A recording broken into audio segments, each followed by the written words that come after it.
Hey guys, welcome to another tutorial of the solution journals. Today we will learn how to delete your marks, your mark post on Twitter, on X.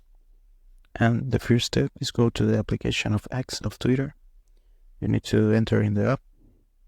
And after that, here in your feed, you need to go to the superior left corner in the bubble of your profile here.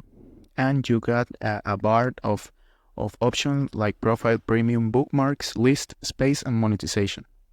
You need to go to the option of bookmarks, and you got here all the posts you got saved in the app. So the first step is go to you pick in the profile, and the only thing you need to do to unmark that that post is pick in the blue button of the mark, and that's it. This is the process, and this is an easy process to do. I hope this tutorial was helpful for you. Follow us for more content like this.